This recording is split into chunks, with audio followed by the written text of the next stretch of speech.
Nous sommes sur l'antenne de Radio Classique et de LCI. Florian Philippot, bonjour. Vous êtes le numéro 2 du Front National. Que va dire Marine Le Pen à François Hollande dans quelques heures ?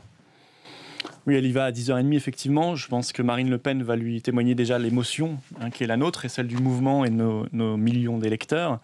Et je pense qu'elle va dire au chef de l'État qu'il est maintenant urgent d'agir, urgent d'aller au fond d'un problème qu'on n'a pas voulu voir pendant des années et des années, et qui montait et qui faisait déjà des victimes d'ailleurs. Sur la question, c'est un sujet très important, mais sur la question politique de la manifestation, est-ce que ce matin, vous êtes définitif, vous n'y allez pas ?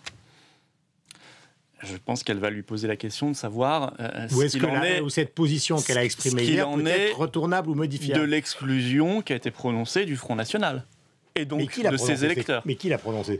Juste Monsieur Lamy, François Lamy, l'un des organisateurs de la coordination, vous savez, PS, UMP, Front de Gauche, etc., qui a organisé avec le gouvernement cette manifestation.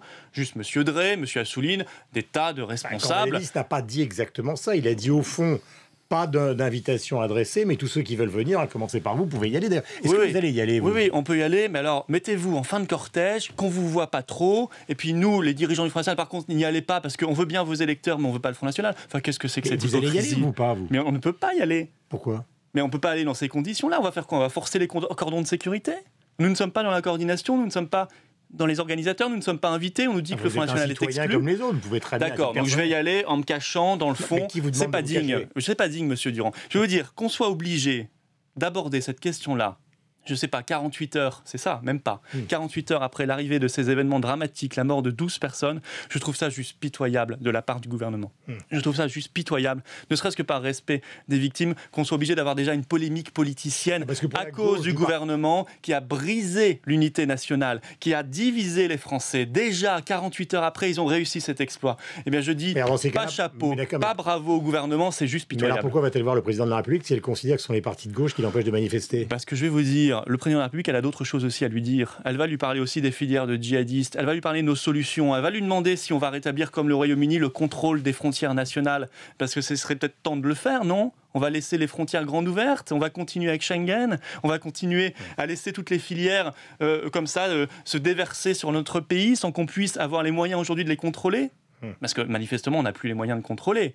On sait qu'il y a au moins 1000, 1500 djihadistes ou potentiels djihadistes français ou franco quelque chose la plupart du temps. Vous voulez dire quoi ? Elle va lui dire il faut réexaminer le budget du ministère de l'Intérieur, réexaminer le budget des armées, réexaminer le budget du renseignement, contrôler les frontières, c'est ça qu'elle va lui dire. Arrêter la casse de nos services de sécurité et de police et d'armée, effectivement, et de renseignement. Ça, c'est une évidence. Et rétablir, là, tout de suite, le contrôle des frontières nationales. Est-ce qu'il n'y avait pas ce matin l'occasion aussi pour vous, quand même, de rentrer dans ce qu'on appelle le cercle républicain ? Est-ce que certains vous dénient ? Ce n'est pas... Nous sommes bien plus républicains que tous ces gens-là, je vous le dis tout de suite, parce que nous respectons le gouvernement du peuple, par le peuple et pour le peuple. On n'a pas transféré, nous, la souveraineté des Français à des gens non élus, à Bruxelles notamment. Ça, c'est la première définition de la République. Donc on n'a pas de leçon de République à recevoir de la part de ces gens-là qui ont lâché la France, lâché la souveraineté républicaine. C'est qui exactement ? C'est François Lamy et ce que vous citiez tout à l'heure. Mais c'est le Parti socialiste et c'est l'UMP. Mais quand Madelis dit finalement qu'il y aille, qu'il vienne. Oui, mais encore une fois... Fillon dit qu'il vienne. Non, Fillon, je l'ai entendu, et il faut lui savoir gré quelque chose. Il a dénoncé l'exclusion du Front National. C'est ce que je viens de dire. Oui, mais il a dénoncé l'exclusion du Front National, M. Fillon, de cette manifestation. Je crois qu'il a eu raison. J'ai entendu M. Bayrou également. Manifestement, l'UMP a pris une position unanime. Bon, s'ils vont jusqu'au bout de leur raisonnement, l'UMP, ceci dit, ils doivent dénoncer très clairement, ils doivent condamner la manœuvre anti-républicaine du gouvernement qui transforme cette marche d'union nationale en marche de récupération donc ce matin, politicienne. Vous dites, au fond, ce qui serait bien, c'est que la gauche manifeste de son côté et que la droite manifeste de l'autre. Non, je dis il aurait fallu organiser de manière très sereine, très simple cet événement en faisant une grande marche de tous les Français sur les valeurs de la France et de la République. Il aurait été très simple pourtant, Monsieur Durand, de l'organiser comme ça, sans même faire intervenir les partis. On n'avait pas besoin de faire intervenir les partis, on n'avait pas besoin de rentrer dans ce jeu. Non, il a fallu que tout de suite, le Parti socialiste, le gouvernement et ses complices fassent tout de suite de la petite politique politicienne de récupération. C'est juste minable. Voilà. D'autant plus que le Front National, quand même, et ses électeurs, premier parti de France, On exclut donc 25% des Français.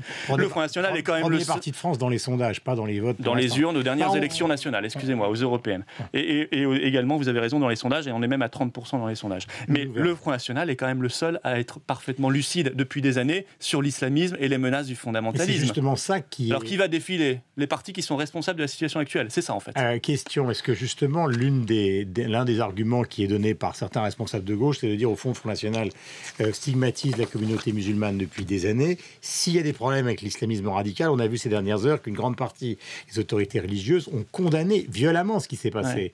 Donc l'assimilation de l'islam à l'islamisme n'est pas possible. Eh bien, le Front National ne l'a jamais faite. Et j'appelle tout le monde à aller sur le site du Front National. Marine Le Pen, sur ces événements tragiques de Charlie Hebdo, a fait une vidéo solennelle de déclaration et elle réexplique très clairement que le Front National n'a jamais fait cet amalgame. Et ceux qui sont responsables de cet amalgame, c'est ceux qui vous accusent d'islamophobie dès que vous dénoncez l'islamisme radical, dès que vous dénoncez le fondamentalisme. Parce que s'ils vous accusent d'islamophobie dans ce cas-là, alors c'est eux qui font un amalgame.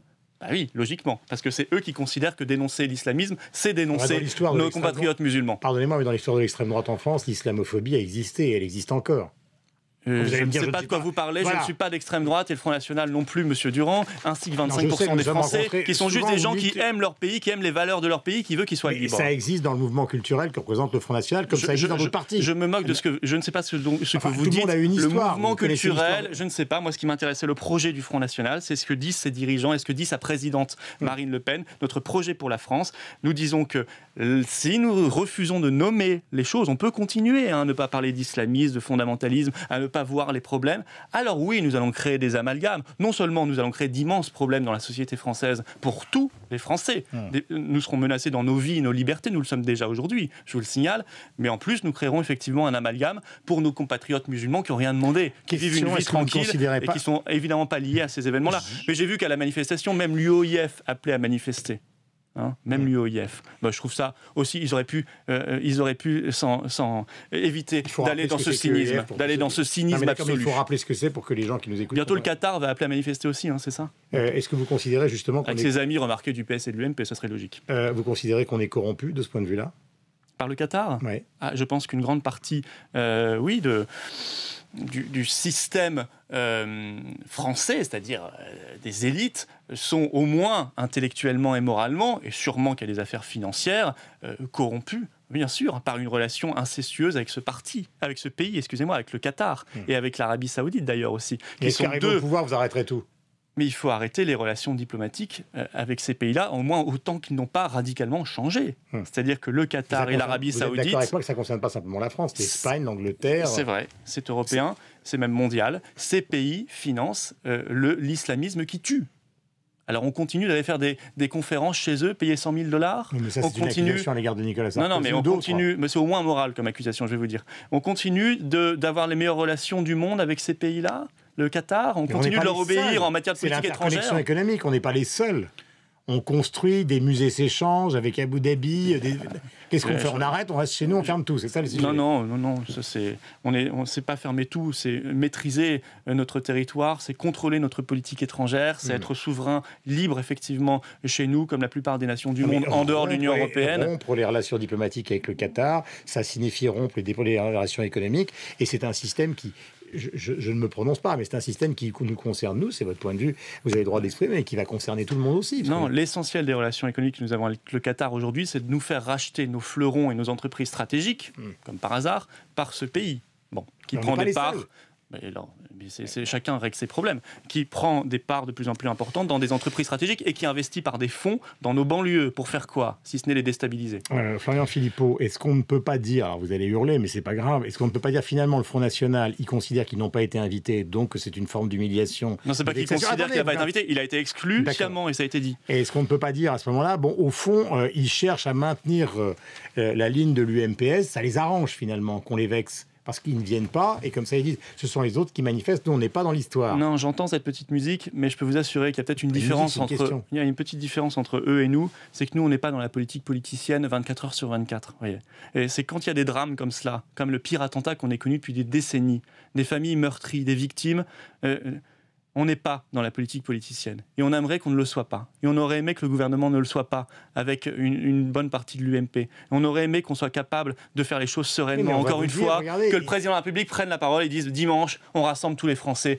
Point. Et qu'on ne fasse pas une coordination de tous les partis en catimini sans le Front National hier à 14h30. J'ai entendu cet argument. Et qu'on se permette d'insulter encore une fois les électeurs du Front National au passage. C'est insupportable. J'ai entendu cet argument, mais je sais que vous êtes un amateur d'histoire. Du point de vue de l'histoire, il y a une grande manifestation en France contre la barbarie, comme il y a eu les grandes manifestations le 11 septembre aux États-Unis, partout, quand il y a eu les affaires. Donc, ne pas être dans la manifestation, c'est ne pas être sur la photo. C'est quand même pas très... Mais c'est sûrement leur objectif.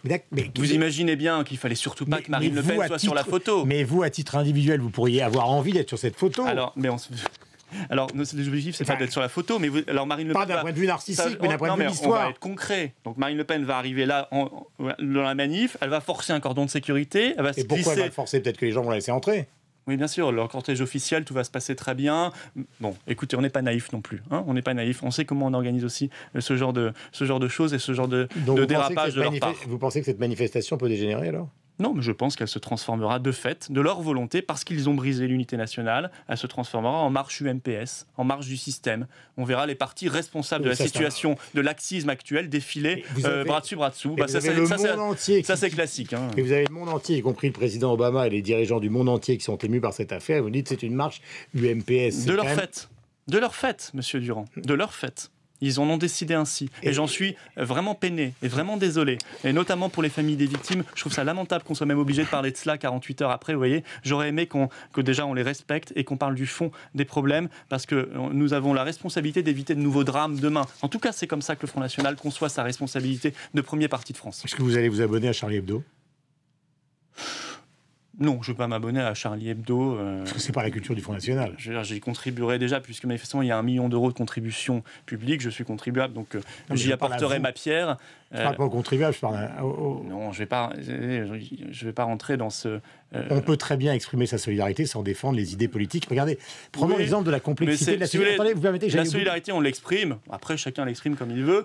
Je pense que ce que nous défendons, c'est un principe aussi. C'est la liberté d'expression.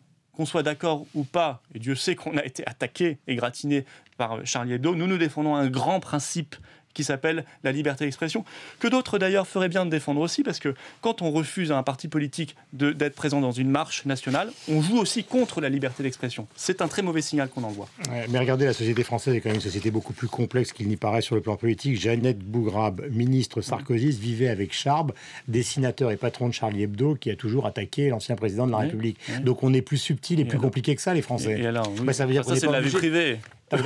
Heureusement que tout le monde ne se met pas avec son double, ça c'est une évidence. Mais je suis tout à fait d'accord avec vous, mais ça prouve que c'est quand même plus compliqué que ça, la vie, en général, et pas simplement la vie politique. Oui, mais je ne vois pas très bien le rapport, honnêtement, entre nos questions et la vie privée de Jeannette Bougrabe avec Charb. Peut-être... Non, mais vous n'avez pas compris ce que je voulais dire, et peut-être que je me suis mal exprimé. Ce que je veux simplement dire, c'est que la vie globale est peut-être plus compliquée que la vie politique, et peut-être qu'on donne des réponses politiques simplistes à des problèmes qui sont plus complexes. Ah, mais je pense que si vous parlez du fond du problème, les problèmes qui nous occupent aujourd'hui sont des problèmes complexes qui appelleront des réponses pas faciles. C'est une évidence, on ne va pas régler le problème comme ça du jour au lendemain. Mais en tout cas, si on reste les bras croisés, qu'on ne remet pas en place des contrôles de frontières, qu'on ne se décide pas à la déchéance de la nationalité pour les djihadistes français qui ont une binationalité, alors je ne vois pas comment on réglera le problème. On n'ose même pas encore le nommer, le problème. Vous voyez comment on est encore loin de la résolution de ces difficultés. Florian Philippot était notre invité ce matin. Bonne journée à vous.